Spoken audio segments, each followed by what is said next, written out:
Assalamualaikum warahmatullahi wabarakatuh. Kembali lagi dengan STE ya. Kali ini STE dapat pesanan pompa BBM digital atau pompa Pertamina ya. Ini beliaunya tadinya pompa DC ya, ingin diubah menjadi AC karena keperuntukannya untuk solar dan kurang kurang kencang ya. Kurang kencang, jadi beliaunya mesan untuk ini ya. Jadi rakitannya seperti ini. Ini nantinya untuk inlet ya. Jadi pompa ini saya taruh di atas drum nantinya. Terus ini ada stop cran ya. Fungsi stop cran ini jadi speednya nanti kalau terlalu kencang untuk outletnya ya, outputnya itu maksudnya untuk memperkecil gitu ya. Kalau sistem di pompa BBM. Terus ini ada strainer atau saringan. Jadi bukan kadang ya, kebanyakan di pom ini itu naruh strainer ini di atas outlet sini ya. Ini kan inlet, sini outlet. Kebanyakan orang masang ini hanya kalau berdasarkan ilmu tekniknya itu hanya untuk variasi aja, karena di atas outlet ya. Jadi pengertiannya kita fokus ke sini ya. Ini strainer. Ini sudah saya pasang mati ya. Posisinya pompa nanti kan ya tetap begini ya. Terus inletnya ke bawah sini. Jadi selang ini panjangnya sekitar 1,5 meter. Paling masuknya ke dalam nggak ada 1 meter ya. Jadi nanti sisanya 1,5 meter itu untuk outlet ke sensor. Sensornya didapatkan ini karena sensornya itu 1/2 in ya. Jadi selangnya nanti dipotong, mungkin nggak tahu segini atau segini. Itu langsung di shock ini, diklem terus ke sensor ya. Pengertiannya gitu ya. Kita kembali lagi ke strainer ya. Ini sekalian pemahaman secara ilmu elektrikal teknik ya. Jadi fungsi strainer itu kan ya untuk nyaring ya, untuk nyaring kotoran daripada, sedangkan ini di bawah nanti juga ada saringannya lagi. Fungsinya itu untuk nyaring ya. Kalau pemahamnya orang di pom ini ditaruh di outlet dan berdiri itu ya lucu, karena strainer ini ada ketentuan pemasangan ya, minimal itu ini di bawah ya, posisinya horizontal seperti ini, minimal maksimalnya itu standarnya itu di bawah harusnya gitu ya. Syukur bisa miring begini ya. Ini saya miringnya agak begini ya, 50 derajat ya. Tapi jangan juga ini ditaruh atas sini gitu ya. Kenapa? Ini fungsinya itu untuk menjebak atau menangkap gitu. Jadi misalkan contoh nih kan aliran dari sini ya, disedot gitu ya. Supaya pompanya juga aman ya. Karena di dalam pompa ini ada impeller. Impeller itu kalau misalkan ini fungsinya kan untuk pasir, untuk gram, untuk kotoran ya. Kalau dia masuk ke sini ya masuk juga ke impeller gitu. Akhirnya mengganggu kemetrisan daripada antara impeller dan dinding impeller gitu ya. Pemahamannya ilmu elektrikal tuh begitu, tidak asal ya. Kalau ditaruh di sini ya, kebanyakan hampir rata tuh orang pom ini kalau AC ditaruh sini ya. Itu kan hanya variasi. Untuk apa? Kalau berdiri dia begitu terjebak di sini kan, begitu pompa mati juga dia turun lagi gitu loh. Jadi kalau ini minimal begini itu dia tetap terjebak di sini pompa mati pun gitu ya. Nah, sewaktu-waktu ini dibuka untuk membuka dibuka seperti ini. Dibuka seperti ini. Jadi customer ya sekali-sekali, nggak tahu 2 bulan sekali atau setengah tahun sekali ya, ini dibuka pakai kunci Inggris tentunya ya. Dan ini sistem nggak perlu pakai solatip ya. Jadi saringannya seperti ini ya, filternya seperti ini. Filternya seperti ini, hanya ya filter ya. Jadi dia kalau terjebak di dalam sini ya, maksudnya itu biar terjebak terus. Jadi biarpun pompa nyala, kalau ini misalkan ditaruh vertikal begini, strainer ditaruh vertikal ya. Ini strainer. Saya contohkan strainer yang belum kepasang ya. Jadi ini kebanyakan di pom ini tuh dipasang vertikal ya. Dipasang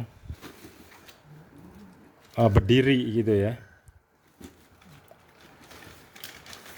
Kita carikan dulu strainer yang nganggur ya. Jadi strainer ini banyak orang di pom ini itu dipasangnya begini ya, berdiri tuh kan, berarti kalau inletnya dari sini ya, masuk cairannya dari bawah kan, supaya dia jebak terus cairan itu ke atas. Kalau ini dipasang vertikal ya, ya tadi kotoran yang kejebak di sini ya, yang kejebak di sana ya, akhirnya begitu pompa mati dia turun lagi ya.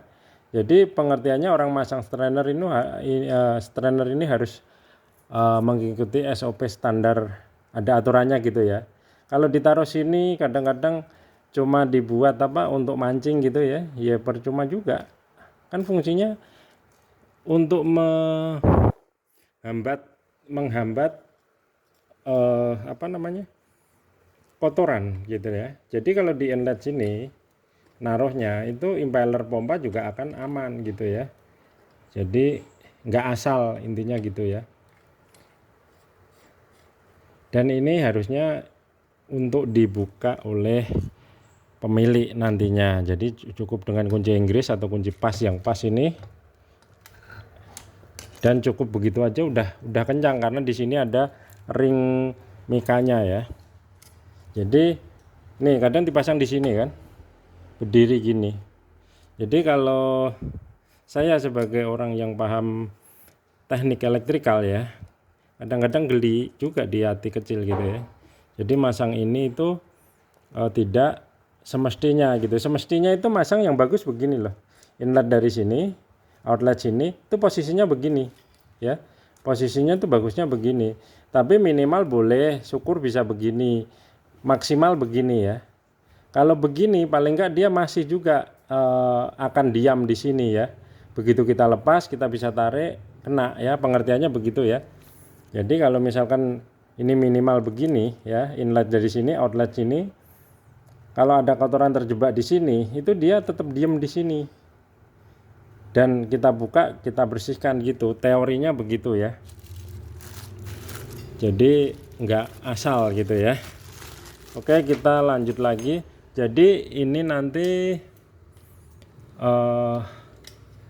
CPU-nya bapaknya itu modelnya seperti ini ya. Jadi sekarang itu beliaunya di sini langsung ke rotak atau ke DC ya.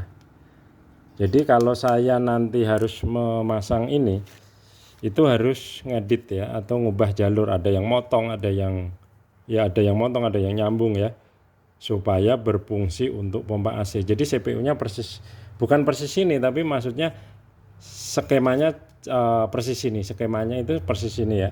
Jadi saya harus motong, harus nyambung ya, harus membuat terminal untuk PLN-nya. Mungkin nanti saya PLN-nya di sini ya. Terus di sini tetap pompanya, tapi dengan mengedit ini jalur ini tentunya ya. Jadi nggak asal pasang ini, karena beliaunya ini sekarang di sana posisinya menyalakan pompa DC. Kalau pompa DC kan ini minusnya kan gabung sama CPU ya. Kalau di sini PLN ya nggak mau. Jadi teorinya beliaunya ini pakai adaptornya dari salah satu ini, biasanya langsung gitu ya. Langsung didapatin sini untuk 12 volt yang ampere besar. Groundnya tetap nyatu dengan bodi pom ini gitu ya. Tapi kalau nanti di AC ya nggak bisa. Paling ini saya putus gini ya, saya putus negatifnya. Terus saya jumper ke sini gitu ya, ke jalur ini. Jadi ya itu ketentuannya kami nanti yang mengurus. Jadi peralatan saya pun seperti ini yang saya siapkan, ada impact, ada solder, karena jelas nanti ngedit jalur di CPU ya. Terus ini untuk jadi sudah kami kondisikan dari sini ya, ini udah kencang-kencang, jadi saya rakit di rumah ya. Terus kalau untuk selangnya itu ya nggak perlu saya bahas, itu karena ganti selang nozzle ya, gitu ya. Jadi pengertiannya seperti itu ya. Saya intinya saya bayangkan aja beginilah ya, karena videonya dari customer itu tadi juga gelap ya. Jadi CPU beliau itu model ini untuk menyalakan DC, terus pengen diubah AC karena apa? Karena untuk solar pelan dia gitu ya, pengen kencang gitu ya. Jadi ini nantinya Ini tetap saya gunakan untuk, atau saya bisa pindah, enggak, karena saya bawanya ini cuma satu ya, saya bawa ininya cuma satu. Jadi ini nanti saya pasang di sini. Saya pasang di sini ya, untuk LN ya, untuk PLN-nya 220-nya di sini. Terus apa namanya? Intinya ya begitulah ya. Saya nggak ngeliat videonya karena burem videonya ya. Jadi intinya CPU beliau persis ini. Skemanya itu persis jalur-jalurnya, cuma warnanya tadi hitam ya. Ini tanpa warna, asli PCB. Jadi ini nanti saya potong ya, selang ini saya potong. Untuk sebagian pendek itu outlet, karena jangkauannya outlet itu dari atas drum ya pendek, paling 50 cm udah lebih ya. Oke, saya rasa cukup ya itu. Terima kasih. Assalamualaikum warahmatullahi wabarakatuh.